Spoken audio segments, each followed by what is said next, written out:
Good morning, everyone. This is the part 4 and the final part of this chapter 1.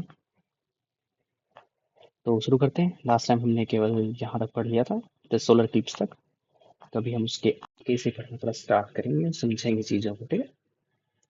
So, as you continue your journey through science in grades 9 and 10, you will gradually develop the habit of thinking that are useful far beyond the classroom. जैसे हम class 9 से 10th में जाएंगे, 9th में जाएंगे, 12th में जाएंगे, हम कुछ स्किल्स डेवलप करें जैसे rationality, critical thinking, right, and hypothesising about things, testing the ideas. Science is a way of life and it equips us with many skills.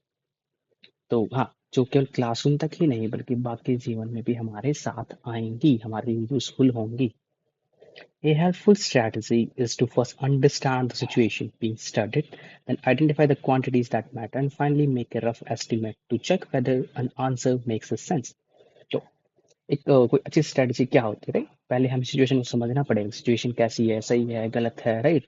कहाँ पे कौन सी कॉम्प्लेक्सिटीज हैं, हाउ लीथल समथिंग इज, कितना जल्दी हम उस चीज को लेकर एक्शन लेना चाहिए, नहीं लेना चाहिए, राइट?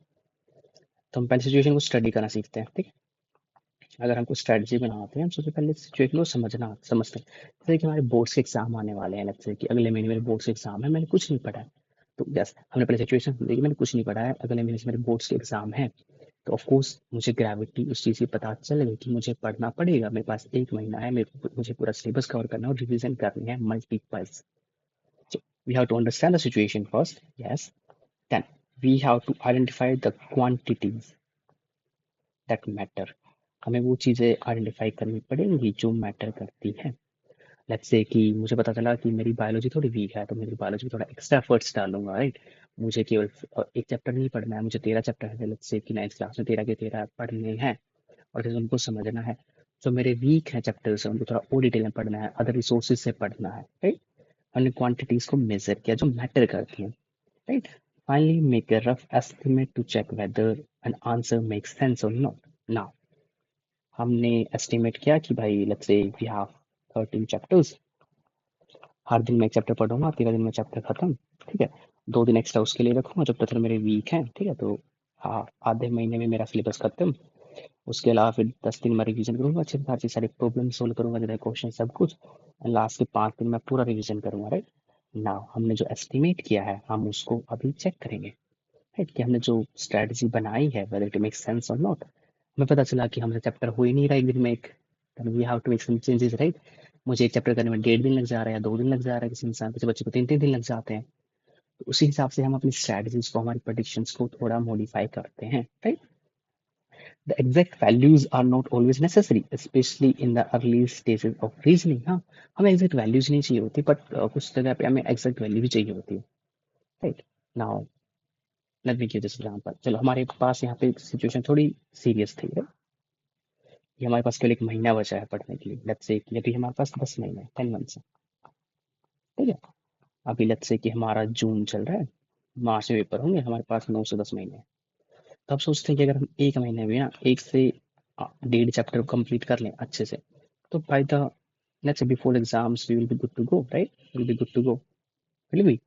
नहीं. अगर हमारे पास 13 चैप्टर हैं, let's say हम 10 से 15 दिन में एक चैप्टर हम पूरा कर रहे हैं, देन महीने में हम 2 से 3 चैप्टर खत्म कर लेंगे, and in let's say 6 to 7 months हमारा सिलेबस पूरा हो जाएगा. तो ना, तो जरूरी नहीं है क्योंकि चैप्टर को 10 दिन में होगा, कोई 15 में हो जाए, कोई 16 दिन भी ले सकता है, कोई 8 दिन भी ले सकता है, डिपेंडिंग कि कोई चैप्टर कितना बड़ा या छोटा है. तो इसलिए हमें एग्जैक्ट आंसर की जरूरत नहीं पड़ती, सिचुएशन बहुत जनरलाइज होती है, तो हम कई बार थोड़े रफ एस्टिमेट लेके चीजें कर लेते हैं, राइट? फॉर एग्जाम्पल, जो लास्ट वाला एग्जाम्पल है मुझे समझ सकते हैं वाली चीज, right? Often an approximate estimate is enough to tell us whether a result is reasonable or impossible, right? हमें एक रफ एस्टिमेट बता सकता है कि वेदर कोई रिजल्ट इम्पॉसिबल है या फिजिबल है. लेट्स से मेरे पास 12 चैप्टर है, मेरे पास 9 मंथ्स पेंडिंग है अभी, ठीक है? अगर हम अभी स्टार्ट करें जून में, तो मान लो 6 मंथ्स इस साल के पेंडिंग है प्लस 3 नेक्स्ट ईयर के. हम हर महीने 2 चैप्टर कर रहे हैं, ठीक है? By the end of the year हमारे 12 चैप्टर कंप्लीट. ना हम जो 3 महीने हैं उसको हम रिवीजन में, क्वेश्चन प्रॉब्लम सॉल्विंग में, इन सब में लगाएंगे. तो क्या ये स्ट्रेटजी फिजिबल है या नहीं, राइट? स्टडी ये स्ट्रेटजी इजीली फिजिबल है. कोई जरूरी नहीं है कि हमारे 2 चैप्टर पूरे हों, किसी में हमारा 1.5 हो सकता है, किसी में हमारा 2.5 भी हो सकता है, किसी में हमारे 3 चैप्टर भी पूरे होते हैं जो छोटे चैप्टर होते हैं. तो लर्निंग टू एस नाउ, अगर ये वाली बात मैं बोलूँ कि भाई तुम्हारा कल एग्जाम है, tomorrow you have your exam, हाँ तुमने सिलेबस टच भी नहीं किया है, तो एक रात में you can't study 12 chapters. No, अगर जनरली अगर मान लो एक चैप्टर में 5 घंटे लेता है तो बच्चा फिजिबल ही नहीं है ना सिचुएशन, तो कुछ भी कर लो चीजें फिजिबल ही नहीं है, right? तो हाँ, जो हम स्ट्रैटेजी बनाते हैं, जो हम प्रेडिक्शंस करते हैं, जो हम नए प्लान्स बनाते हैं, वो फिजिबल है या नहीं, हम अप्रोक्सीमेटली चेक करते हैं उन चीज़ों को। Now, learning to estimate helps you build intuitions, detect error, develop confidence in your thinking. Really good sentence. Now, learning to estimate. You learn to estimate some quantities, some decisions, some timelines. It helps you to build your intuitions. जो हमारी gut feeling होती है ना कि हम चीज़ कर पाएंगे नहीं, राइट, वो चीज़ उतने टाइम में पूरी हो जाएगी नहीं पाएगी, वो हमारे स्किल्स को इम्प्रूव करने में हेल्प करता है। It help us to detect errors, हाँ, कि हमने कोई चीज़ रफ एस्टिमेट गलत हो गया, राइट, थोड़ा एक्स्ट्रा टाइम देना चाहिए, तो नेक्स्ट टाइम उस चीज़ का ध्यान रखते हैं, राइट, हमें कोई एरर मिलती है, वो एरर को हम डिटेक्ट करते हैं कि कोई चैप्टर हमारा 2 दिन में नहीं है, उसको 3 दिन लगते हैं, कुछ को 1 दिन लगता है, तो धीरे धीरे हम चीज़ों को एवरेज आउट करना सीख जाते हैं। And it develops confidence in your thinking. Now, it develops confidence in your thinking. Let's say you use this strategy in your ninth class. Now you're in 10th class. Let's say there are 14 chapters in your 10th class. तुमने जो estimation first 9th class में सीखा था, तुम उसको यहाँ apply करोगे। जो तुमने एरर्स 9th क्लास में की, तुम उसको यहाँ अप्लाई नहीं करोगे, उसको तुम इम्प्रूव करोगे, right, and you will change your current strategy into a better strategy, right. So it's a skill that you are learning, right. तो अब तुम्हें तुम्हारी थिंकिंग में कॉन्फिडेंस आएगा। अब तुम्हें पता है कि तुम by the end of the year you could complete your syllabus, you could have an number of revisions, right. Science values careful reasoning, perhaps much more than accurate calculation. Really good sentence. What does this even mean? Now, जो हमारा विज्ञान है, it values careful reasoning, perhaps much more than the accurate calculation.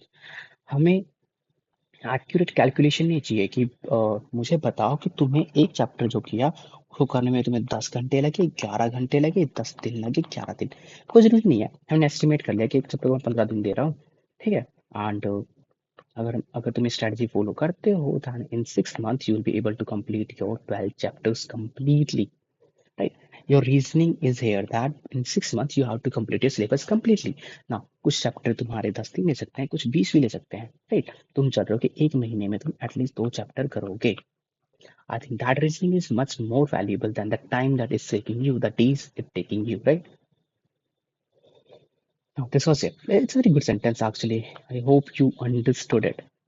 Now, ready to go beyond? Let's go beyond. What do we have here? So, how much rice would you feed a family of 4 for a month? Let's say you have a family. Let's say, let's say there is a mother, there is a father, okay, and they have 2 children, one boy, one girl, okay, one boy, one girl, family of 4, and इन्हें ये देखना है कि एक महीने में उनको कितना चावल चाहिए, कितने चावल की जरूरत है, अगर 4 लोगों का पेट उन्हें भरना है, पेट पालना है, या उनकी जो बेसल मेटाबॉलिक रेट है उसको मेंटेन करना है, जो मिनिमम कैलोरीज उनको चाहिए उन्हें वो चाहिए, राइट। सो उन्हें मरना नहीं है, दे हैव टू सर्वाइव, सीधी सी बात है। नाउ, कंडीशन हो गई यहाँ पे कुछ, to make a rough estimate assume all their calorie needs come from the rice alone, कि हमें ये अज्यूम करना है कि सबके सब चावल खाते हैं, केवल चावल खाते हैं, उसके अलावा वो कुछ नहीं खा रहे, ना सब्जी खा रहे, ना रोटी खा रहे, ना कोई और मिलेट्स खा रहे, कुछ नहीं खा रहे, केवल राइस अलोन। और एक एवरेज अडल्ट को लेट्स से कि 2000 से 2500 कैलोरीज पर डे चाहिए होती है, right. Find out how many calories are in 100 gram of uncooked rice provides when cooked. Use this estimate the daily requirement for the family, and the aim is not to get exact number. Now here's the thing: you have to find out. Let's say there are 2 adults, right? There are 2 adults in the family and 2 kids. Okay? And let me check how many calories. I think there are 30 to 40 calories. How many calories in 100 gram of cooked rice? Yeah, 130 calories. Yeah. So that's it. Now you got 4 people, ठीक है, और let's say 2 adult हैं, उनकी average need है let's say 2000 से 2500। 2 बच्चे हैं, उनकी लेट्स से है लगभग 1800 से 2200 के बीच में। तो हम सब चीज़ों को रफ आउट कर रहे हैं, चलो कुछ इक्वेशन कैलकुलेशन को सिंप्लीफाई करने के लिए कि हर इंसान को 2000 कैलोरीज चाहिए, ठीक है, into 4, that is like 8000 calories per day, per day. और मान लेते हैं कि एक महीने में 30 दिन है, ठीक है, 8 3 24, just a second, so we got 8 3 24 0, that much calorie, we got that much calorie, okay। now हमें पता चला कि 100 ग्राम राइस में लगभग 130 से 150 कैलोरी होती है, ओके। हम लेके चल रहे हैं इनका एवरेज 140, लेट्स से, ठीक है, 140 कैलोरी पर 100 ग्राम। तो एक ग्राम में कितनी हुई, 1.4 कैलोरी, ओके। चलो चेक करते हैं कि इतनी कैलोरी के लिए हम कितना ग्राम चावल चाहिए। Let's make the calculation, shall we. 240 1.4, okay, this is just a second, let me calculate it, okay। 240 divided by 1.4, okay, so we need 171428 gram. Now अगर हम इसको क्विंटल में कन्वर्ट कर लेते हैं, let's say 100, then we need 1714.28, sorry, uh, we have to, it's in gram, we have to calculate it in gram, 170.4 kilogram, that is somewhere around 1.7 quintal, right. लगभग 171 kilo हमें चावल चाहिए। हम रफली बोल सकते हैं कि सबकी मीट 170 से 200 किलोग्राम चावल में हो जाएगी पूरी, राइट। हमें तो रफ एस्टिमेट, हम कोई एग्जैक्ट वैल्यूज में नहीं चाहिए।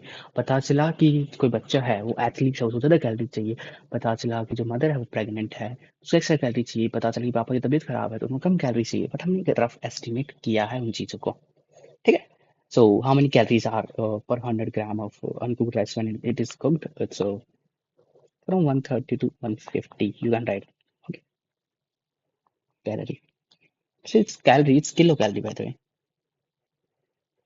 Now, the aim is not to get the exact numbers, but to check whether the answer makes sense as 100 gram of rice. Okay, हमें देखना पड़ेगा कि whether this answer makes sense। अब 4 लोग हैं भाई, आराम से 170 किलो चावल वो खा सकते हैं एक महीने में, अगर वो चावल चावल खा रहे हैं। It makes sense, I think it makes sense. हाँ, तुम उन्हें केवल 100 ग्राम नहीं दे सकते और 100 किलो, सो तुम 100 ग्राम चावल दे दोगे कि महीने चला लो, नहीं चला पाएंगे, दे विल डाई। अगर तुम बोलो कि तुम्हारे पास 1 मिलियन केजी तुम्हारे पास राइस है, वो बहुत ज्यादा हो जाएगा, हमें इतने ज्यादा नहीं चाहिए होते, राइट। हमें एक रफ एस्टिमेट चाहिए होता है कि हमें कितना चावल चाहिए, right. And I think that was like quite an accurate guess, I guess. So, such estimation help us connect science to everyday questions about the food resources and show why approximate reasoning is an important scientific skill. Now, here's the thing. हमें हमने इस example को हमारे day to day life में use किया कि बहुत से लोगों में जिनकी फैमिली ऐसी होगी जहाँ पे केवल चावल है या राइस है, फिर राइस, जैसे अगर हम सदर्न पार्ट ऑफ इंडिया में जाते हैं या फिर थोड़ा ईस्टर्न पार्ट ऑफ इंडिया में जाते हैं, वहाँ पे जो मेन फूड सोर्स होता है कार्बोहाइड्रेट का, वो राइस होता है। अगर नॉर्दर्न पार्ट ऑफ इंडिया में अगर हम रहते हैं तो हमारे रोटी खाते हैं मिलेट से, मोस्टली व्हीट पे लोग डिपेंड करते हैं। तो हमें पता होना चाहिए कि हमारी फैमिली कितनी बड़ी, हम कितना राशन चाहिए होगा, right. And having a scientific reasoning is a very important skill in day-to-day life, right? We should know how to approximate things. Now, there's one more example. That's a really good example. So, estimate how many liter of air you breathe. Liter of air. So, you're talking about air is in liter? Yes, but air has a volume. And anything that has a volume, we can measure it in liter, milliliter, or whatever unit you want to use. The SI unit is not liter, SI unit is meter cube. Always remember, SI unit is meter cube, which is 1 meter cube equals to 1000 litre. इसका मतलब क्या है, अगर मैंने घर पे एक tank बनाया है जिसकी लेंथ, जो क्यूबिकल है, जिसकी लेंथ ब्रेड्थ और हाइट 1 मीटर है, 1 1 मीटर है, ठीक है, तो मैं उसमें 1000 लीटर पानी डाल सकता हूँ। I hope it makes sense, ठीक। तो तुम्हें देखना है कि तुम दिन भर में कितनी लीटर सांस लेते हो, कितनी लीटर हवा अपने शरीर के अंदर लेके जाते हो। So you start by estimating कि तुम एक दिन में कितनी बार सांस लेते हो, राइट। पर मिनट तुम कितनी बार सांस लेते हो, then हर सांस में तुम कितनी वॉल्यूम ऑफ एयर कंज्यूम करते हो, राइट। तुम्हारा एम एग्जैक्ट नंबर लेना जो नहीं है, क्योंकि चीजें एवरेज आउट होती हैं। हर कोई इंसान 1 मिनट में 10 बार सांस ले सकता है, कोई 15 बार, कोई 20 बार। किसी को मेडिकल कंडीशन है, वो ज्यादा बार लेगा, किसी को ऐसी मेडिकल कंडीशन है बहुत कम सांस आ रही है, राइट। तो हम एक रफ एस्टिमेट ले रहे हैं। हमें क्या देखना है, we have to check whether our estimate is like reasonable और नॉट। मान लो कि हम दिन में 12 से 15 बार सांस लेते हैं, और हमें पता है कि एक दिन में ना 24 घंटे होते हैं, घंटे में 60 मिनट होते हैं, तो 1440 मिनट हमारे पास एक दिन में हो गई। एंड सो हम लगभग 18 से 22 हजार हम दिन में सांस लेते हैं, राइट। तो लगभग हम इनका एवरेज लेते हैं, 20 हजार बार हम दिन में सांस 20 हजार बार हम दिन में सांस लेते हैं, ठीक है ना। We also need to find out कि हम एक सांस में कितनी हवा अंदर लेके जाते हैं। सो इन्होंने दिया है कि हम एक चीज से हम अप्रोक्सीमेट कर सकते हैं कि हम एक सांस में कितनी वॉल्यूम ऑफ एयर कंज्यूम करते हैं।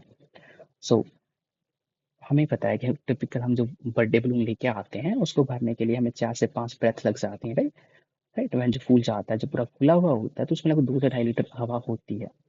तो अगर हम मान लो कि हमने 4 सांस में पूरा गुब्बारा फुला दिया जिसमें 2 लीटर हवा है, तो एक सांस में लगभग आधा लीटर हवा गई, राइट।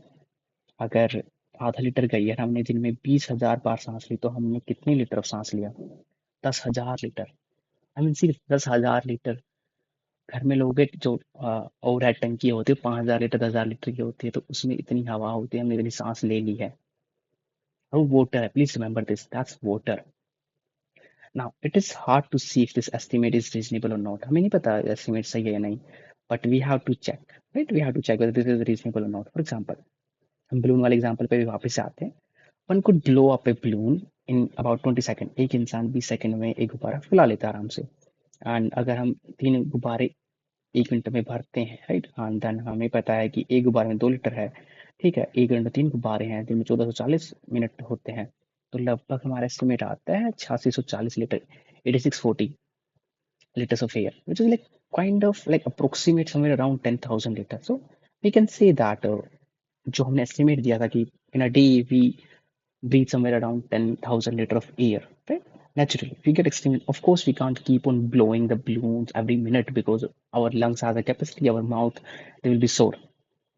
तो हमारा मुंह थक जाएगा, हमारे कान दर्द करने लग जाएंगे. Yes, your ear will also ache. And yeah, now there is a that's a very good question. There's a very good question. I like this question actually. Describe one situation where an approximate answer is good enough and one where you would need an exact value. Mark this as an important question.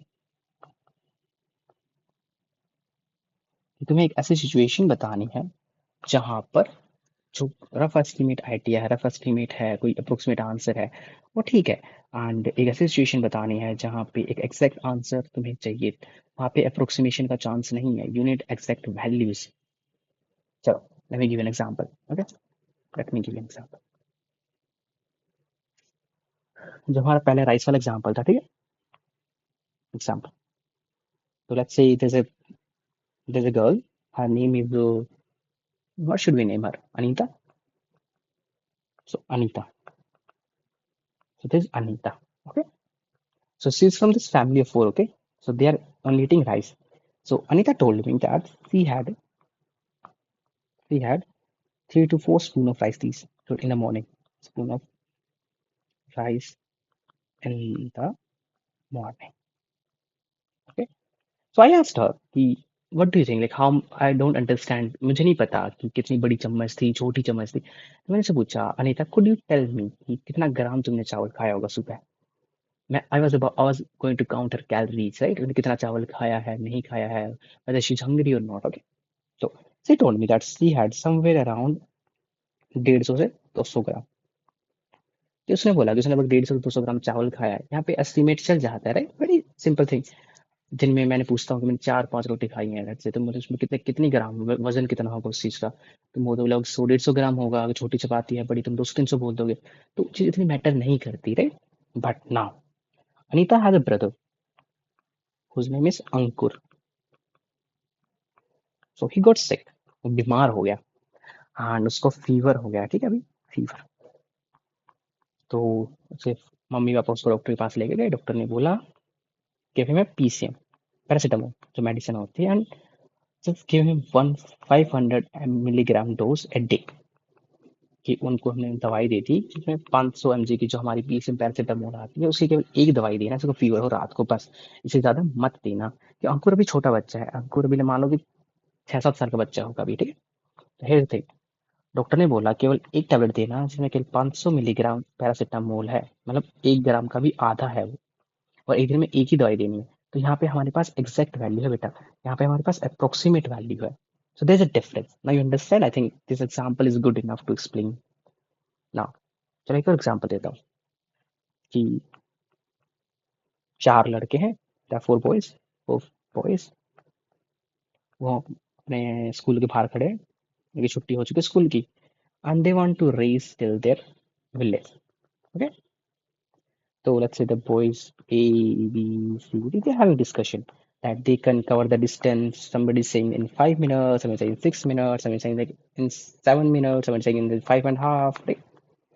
Now, they're having a discussion कि कितना time लगता होगा कि एक इंसान को अपने घर से यहाँ दौड़ने के लिए। कोई बोलता 5 मिनट, बोलता 6 मिनट, 7 मिनट, 8 मिनट, राइट ना। उन्होंने रेस लगाई, लेट्स से कि किसी ने बोला, कोई इंसान पहुंचा कि 6 मिनट 5 सेकंड में। Sorry, this is not how we write time. हाँ, लेट्स से कि सारे बच्चे पहुंचे, सबका एवरेज निकाला गया कि बच्चे पहुंचे 7 मिनट 5 सेकंड में। तो लगभग 7 मिनट में सब डिस्टेंस कवर कर लेते हैं बच्चा। डजेंट मैटर वो 6:55 में पहुंचे होते हैं, 6:55 में, या 7:10 में 10 सेकंड में पहुंचे होते हैं। हमने रफली एस्टिमेट लगाया कि लगभग घर से स्कूल रनिंग में अगर कोई बच्चा कोई अगर एवरेज बच्चा है और अपने घर से उस गांव में, जैसे कि सबके घर एक ही लेन में है गांव में, ठीक है, अपने स्कूल से अपने गांव तक अगर रेस लगाते हैं तो लगभग 7 मिनट में बच्चा पहुंच जाएगा। 7 मिनट वाला कभी एग्जैक्ट 7 मिनट नहीं है बच्चा यहाँ पे ना। 7 मिनट किसी कोई इंसान को 7 मिनट 5 सेकंड लग सकता है, किसी को 6 मिनट 45 सेकंड लग सकता है, राइट। किसी को 7 मिनट 20 सेकंड भी लग सकता है, right. This is like this. But ना, सिचुएशन चेंज हो जाती है। अब ये चारों बच्चे ना अभी ओलंपिक्स में कम्पीट कर रहे हैं, 100 मीटर में, 100 मीटर ओलंपिक्स में। तो यहाँ पे टाइम बहुत मैटर करता है, यहाँ पे वैल्यूज एक्सैक्ट होती है। लेट्स से कि एक बच्चे की आई 9 सॉरी, हाँ 9 second 45 millisecond and 10 microsecond. बेटा यहाँ पे वैल्यूज बहुत मैटर करती हैं। यहाँ पे किसी इंसान की 9 second 45 millisecond and 5 microsecond. बेटा यहाँ पे एक्यूरेसी बहुत बहुत मैटर करती है, like बहुत ज्यादा। यहाँ पे देख down to micro milli nanosecond तक भी एक्यूरेसी मैटर करती है। तभी जो अगर देखो कि वर्ल्ड रिकॉर्ड 100 मीटर का उसेन बोल्ट का है, एंड नाउ अभी हमारे इंडिया का नया नेशनल रिकॉर्ड सेट हुआ है 100 मीटर का, गुरविंदर सर ने किया है, जिन्होंने 10 सेकेंड 9 मिली सेकेंड में लगाई है। There's hope कि सब 10 भी लगाएंगे in future. Let's hope he wins gold medal for India soon. So I hope you got the gist out of what where किसी सिचुएशन में हमें एग्जैक्ट वैल्यू चाहिए होती है, किसी सिचुएशन में हमें अप्रोक्सीमेट आंसर भी गुड इनफ होता है। Now let's move on to the next section. Now, after grade 10, if you decide to study science, let's say कि 9 10 तक तो कंपलसरी होती है हमारे स्कूल सिस्टम में, but in the 11th class we had option to choose our stream. So if you decide to choose science, it will be divided into branches like physics, chemistry, biology, and earth science, which was previously known as ecology. ठीक है, ठीक है। अभी thing, अगर हम अलग अलग subject को अलग अलग हम एक साइंस, हम जो 9th क्लास तक पढ़ते हैं क्यूमुलेटिव होता है, मतलब कि एक ही बुक होती है जिसमें फिजिक्स के चैप्टर भी होते हैं, बायो के चैप्टर होते हैं, केमिस्ट्री के भी होते हैं, इकोलॉजी अर्थ साइंस के भी होता है। और जब 9 10 में जाते हैं तो, सॉरी 10th के बाद हम जब 11 12 में जाते हैं तो हमारी बुक्स अलग हो जाती हैं। हम अलग से फिजिक्स पढ़ते हैं, अलग से केमिस्ट्री पढ़ते हैं, अलग से मैथमेटिक्स भी पढ़ते हैं, right. Now we have highlighted some of the exciting things that you may learn in the next level of boxes. How do you remember that a natural world does not have such boundaries? The thing is that ऐसी, चलो हम future के लिए हम पढ़ते हैं, हम 11 12 में पढ़ेंगे सब्जेक्ट को अलग अलग। जब हम बैचलर्स करते हैं किसी पर्टिकुलर सब्जेक्ट में, मास्टर्स करते हैं, for example I have masters degree in chemistry, तो I have very specialisation in chemistry, okay. But इसका मतलब ये नहीं है कि उस एक पर्टिकुलर प्रॉब्लम को मैं केवल केमिस्ट्री के जरिए से देखूं। मुझे बायोलॉजी के पर्सपेक्टिव से देखना पड़ेगा, मुझे फिजिक्स के पर्सपेक्टिव से देखना पड़ेगा, मुझे मैथ के पर्सपेक्टिव से देखना पड़ेगा, मुझे अर्थ साइंस के पर्सपेक्टिव से देखना पड़ेगा। तो ऐसे कोई सर्टेन बाउंड्रीज नहीं होती नेचर में। हम बाउंड्रीज इसलिए कर देते हैं कि हम नॉलेज को थोड़ा अलग अलग रख सके, थोड़ा अच्छे ढंग से उसको प्रेजेंट कर सके, क्लासीफाई कर सके, समझ सके, हमारे लिए आसान होते। बट नेचर में कभी बाउंड्रीज नहीं होती है। Natural world does not have such boundaries. These divisions are made by us only to help us organize the knowledge, but they are not independent of each other. Chemistry doesn't exist without math, math doesn't exist without chemistry, physics and biology. Everything is interlinked. Right? तुम वो बात कर रहे हो जैसे कि तुम्हारी body के अंदर तुम्हारी किडनीज है, तुम्हारा हार्ट है, तुम्हारा ब्रेन है। बेटा वो एक दूसरे से अलग नहीं है, वो अलग अलग ऑर्गन है पर एक दूसरे पर डिपेंड करते हैं। तुम्हें डर लगता है, तुम्हारा ब्रेन को सिग्नल जाता है कि बच्चे को डर लग रहा है, लेट्स से तुम्हारे बच्चे कुत्ता पड़ गया है, वो तुम्हारी स्पेसिफिक ग्लैंड होती है तुम्हारी किडनी के ऊपर, उसको एक्टिवेट कर देता है। तुम्हारा फाइट एंड फाइट रिस्पॉन्स आता है, तुम भागने लग जाते हो पागलों की तरह यहाँ से वहाँ, बिकॉज उस टाइम पे जीना जरूरी होता है, राइट। और तुम्हारी हार्ट रेट बढ़ जाती है, तुम्हें ज़्यादा ब्लड चाहिए होता है, ज़्यादा ऑक्सीजन चाहिए, वो बहुत एज ए कॉम्प्लेक्स तरीके से काम करती है। एट द सेम टाइम तुम्हारी आंखें देख रहे होते हैं कि लेफ्ट साइड जाऊँ राइट साइड जाऊँ, तो तुम डायरेक्शन देख रहे होते, अगर लेफ्ट साइड का गली बंद है या नहीं है, वहां से भाग पाऊंगा नहीं पाऊंगा, फिर मेरे को हेल्प मिलेगी नहीं मिलेगी, राइट। Right Baba. एंड अगर तुम्हें चप्पल पहनी हो, that will make a difference, shoes will make a difference, shoes are good for running, उससे अच्छा फ्रिक्शन आता है, तो तुम उस चीज को फिजिक्स के परस्पेक्टिव से देख सकते हो, राइट। तुम बायोलॉजी के परस्पेक्टिव से देख सकते हो, तुम अर्थ साइंस के परस्पेक्टिव से देख सकते हो, राइट। ना most of the real world problems today such as the understanding of climate change, जैसे कि हमारी अभी ग्लोबल वार्मिंग हो रही है, ठीक है, अभी गर्मी में ज्यादा गर्मी होने लगी है, सर्दियाँ ज्यादा हो रही हैं, स्पेसिफिक वेदर नहीं हो रहे हैं, जैसे कि गर्मी में गर्मी होना चाहिए था, बट कई बार ऐसा हो जाता है, ऐसे दिन भी आते हैं जब बहुत घनघोर बारिश होती है, मानसून आया भी नहीं है, अचानक से बारिश आ जाती है, ठीक है। और सर्दियाँ सर्दियाँ हो ही नहीं रही हैं, टेम्परेचर 35 या 40 के अराउंड चला जाता है कई बार सर्दियों में। तो हम क्लाइमेट चेंज को हम देख सकते हैं कि हम हार्मफुल केमिकल्स रिलीज कर रहे हैं, हम एसी ज़्यादा यूज़ कर रहे हैं, हम ज़्यादा रेफ्रिजरेटर यूज़ कर रहे हैं, तो उससे जो क्लोरोफ्लोरोकार्बन गैसेस होती हैं उनकी मात्रा बढ़ रही है, तो ओजोन में होल हो गया है। अगर हम देख रहे हैं, अगर फिजिक्स का पर्सपेक्टिव देखते हैं, तो हमारे जो विंड पैटर्न्स चेंज हुए हैं, जो वाटर लेवल राइज हुआ है, उससे जो हमारे जो वेदर साइकिल्स है उसमें क्या चेंज आया है, हम मैथ से उनको ईयर बाय ईयर चेंजेस को पढ़ सकते हैं। अर्थ साइंस से हम ये देख सकते हैं कि अर्थ पे उसका क्या इम्पैक्ट आने वाला है, राइट। हम उस चीज़ को मल्टीपल पर्सपेक्टिव से देख सकते हैं। मैं ये कहना चाहता हूँ कि साइंस केवल एक बाउंड्री वाली चीज़ नहीं है, साइंस सबका मिश्रण है, राइट।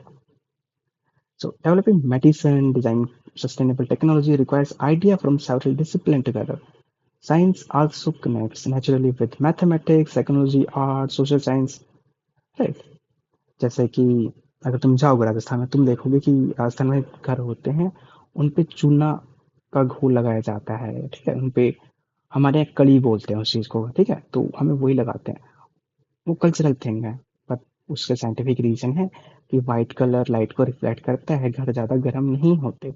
उसका इकोनॉमिकल रीजन भी है कि नेचुरली पाया जाता है, चीप है, उसके हार्मफुल इफेक्ट नहीं होते, राइट। तो भाई कि हम इस चीज़ को मल्टीपल तरीकों से देख सकते हैं। Now, to make sense of the world fully, we need to connect multiple ways of knowing and expressing ideas, each enriching the other. अगर हमें इस दुनिया को अच्छे तरीके से समझना है, तो हमें जितने भी हमारे पास प्रॉब्लम्स हैं उनको मल्टीपल पर्सपेक्टिव से देखना पड़ेगा, और हमें ये देखना पड़ेगा कि आइडियाज एक दूसरे को ना हेल्प करें, रेदर देन एक दूसरे को नेगेट करें, ठीक है। कि फिजिक्स केमिस्ट्री इन सबको मिला के हमारी जो अंडरस्टैंडिंग है वो डीपर होगा।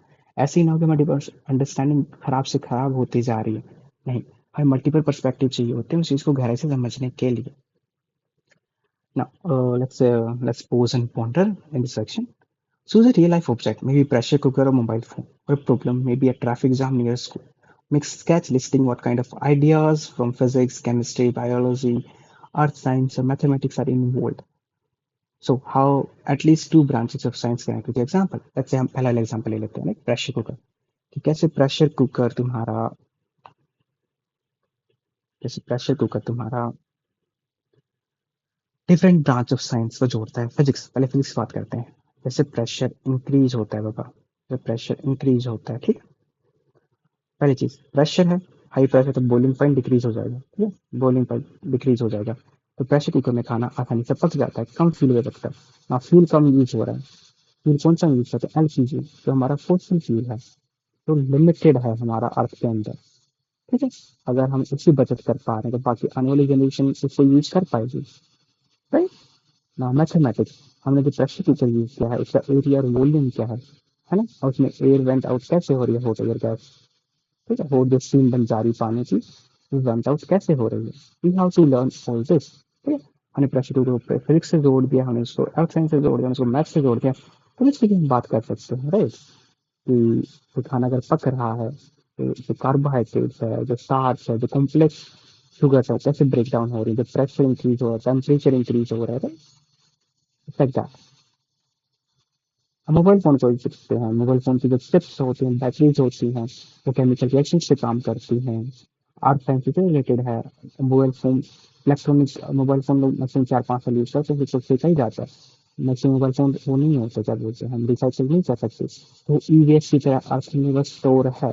हाँ, तो ई वेस्ट दिन ब दिन बढ़ता जा रहा है, जो बहुत बड़ी प्रॉब्लम है, राइट? मोबाइल का डिजाइन, उसको स्क्वायर बनाना है, रेक्टेंगल बनाना है, फ्लिप बनाना है, टच स्क्रीन बनाना है, वो सब फिजिक्स एंड मैथमेटिक्स पे डिपेंड करता है। Let's study about this example, like how does mass really work. Yeah, solving real problems require knowledge from several branches of science. Yes, हम एक प्रॉब्लम को एक पर्सपेक्टिव से कभी नहीं देख सकते, हमें मल्टीपल पर्सपेक्टिव में पढ़ेंगे अकाउंट में। फॉर एग्जाम्पल, जब ड्यूरिंग द कोविड-19 पैंडेमिक, जब हमारा लास्ट 2019 में जब कोविड पैंडेमिक आई, we all use to wear mask, right, for safety. तो हमें पता करना पड़ेगा कि मास्क काम कैसे करता है भाई, right? Understanding how a mask work require concept from physics. उसमें फिजिक्स के कॉन्सेप्ट भी आते हैं, पार्टिकल मोशन, पार्टिकल कैसे मोशन करते हैं, इलेक्ट्रोस्टैटिक अट्रैक्शन कैसा होता है। Chemistry tells us about the properties of the polymers that are used to make the mask. Biology about the size and behavior of all the viruses or the bacteria or the pathogens. Right? Mathematics about the modeling and designing the mass, about the airflow and how efficiently they are filtering out the air and filtering out the bacteria. Right? That's the thing. Like जो एक mask है उसके बनाने में like हमने physics भी use किया, हमने मैथ भी यूज किया, हमने बायोलॉजी भी यूज किया, हमने केमिस्ट्री भी यूज की। दैट्स हाउ कोई रियल वर्ल्ड प्रॉब्लम होती है, वो एक साइंस के ब्रांच पे डिपेंड कभी नहीं होती। We have to use multiple branch of science to look at that particular problem. So, finally, as we have mentioned in every textbook, science is not just a collection of facts. Science के लिए तथ्यों का संग्रह नहीं है, equation and experiment नहीं। Science is not about कि केवल फैक्ट्स होते हैं, इक्वेशन होते हैं, एक्सपेरिमेंट नहीं नहीं नहीं। It's a way of life, it's a human activity shaped by curiosity, creativity, collaboration and careful questioning. Science एक human activity, it's a way of जिंदगी जीने का एक तरीका है, जो हमारे जो कैसे बना है हमारे जिज्ञासा, क्यूरियोसिटी से, हमारी क्रिएटिविटी को हम नया कैसे सोच सकते हैं, कोलैबोरेशन से हम एक दूसरे से कैसे कोलैबोरेट करें, साथ मिलकर कैसे काम करते हैं, एंड केयरफुल क्वेश्चनिंग से it's about asking the right questions. It grows as people ask questions. Science thrives on question. As you ask more and more question, more and more relevant and contextual question, science thrives upon it. Science बढ़ता जाता है जैसे हम question पूछते जाते हैं, right? हम ideas को टेस्ट करते हैं, हम रिजल्ट को शेयर करते हैं, हम मिस्टेक से सीखते हैं। साइंस हमें ये सब सिखाता है। Science teachers to ask question, to test idea, share results and learn from mistakes, right? ये हमें साइंस सिखाता है। Science develops over time through the work of many individual across the different culture and generation. Science एक particular country का नहीं है, particular इंसान का नहीं है, it develops over the time. Multiple लोग काम कर रहे होते हैं, अक्रॉस द जनरेशन लोग काम कर रहे होते हैं। एक साइंस साइंस नहीं आया, millions of year, hundreds of year, thousands of year का जो हमारे पास नॉलेज है, इंफॉर्मेशन है, उससे हमारे पास साइंस आया है। Even if you don't not choose to study science beyond 10th class, it's okay. Scientific thinking will be very important in your life and it will help you evaluate the information critically and make sense of the world you live in. ठीक है, अगर तुम नहीं पढ़ना चाहते 10th के बाद science, it's all right, but science एक जीवन जीने का तरीका है जो तुम्हें क्रिटिकलिटी सिखाता है। क्रिटिकल थिंकिंग होती है तब किसी प्रॉब्लम के वो पॉजिटिव एंड नेगेटिव देखना और दोनों को वे करना। फिर मैं कोई डिसीजन ले रहा हूँ, उसके प्लस पॉइंट क्या है, नेगेटिव पॉइंट क्या है, और उनको फिर हम देखते हैं कि मेरे लिए मुझे सही क्या होगा, क्या मैं अफोर्ड कर सकता हूँ डिसीजन लेना। ठीक है? सो as you as you begin to stage of exploration as you begin this stage of exploration, science invites you not only to learn about the world but also learn how we are trying to understand it. Science कभी हमें ये नहीं बताता कि what is it and why is it, हमें सिखाता है कि हाउ इज इट, कि ये चीजें कैसे होती हैं, कैसे चीजें की जाती हैं। एज आई लाइक टू से it, science is about what is it, वो चीज है क्या, वो चीज ऐसी क्यों है, वो चीज वो ऐसा किसने बनाया, उस चीज को हम कैसे ऐसा इम्प्रूव कर सकते हैं, how is it important in our life, वो हमारी जिंदगी में कैसे इम्पोर्टेंट है, right? Embark on your journey of discovery, looking carefully through the magnifying glass of evidence, guided by compass of curiosity.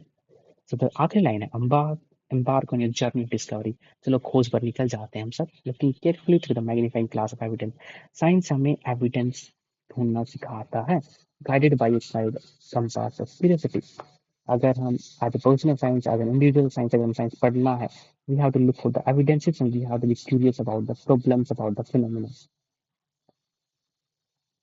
We have to be, there's two things that science asks from us. One is curiosity about life, about phenomena, about anything. And second is to find evidence, evidence about your hypothesis, what your idea is, your observation. So happy exploring. So this was a very introductory chapter one of my class. After this, we have a chapter on cell, and it is a pure biology chapter. And I'm going to teach you that in a better way. This was a very simple and abstract chapter. It was very new for everyone. I hope कि सबको अच्छे से समझ आया, समझने की कोशिश की हो. I wish you really good with your life, and I'll see you in the next chapter.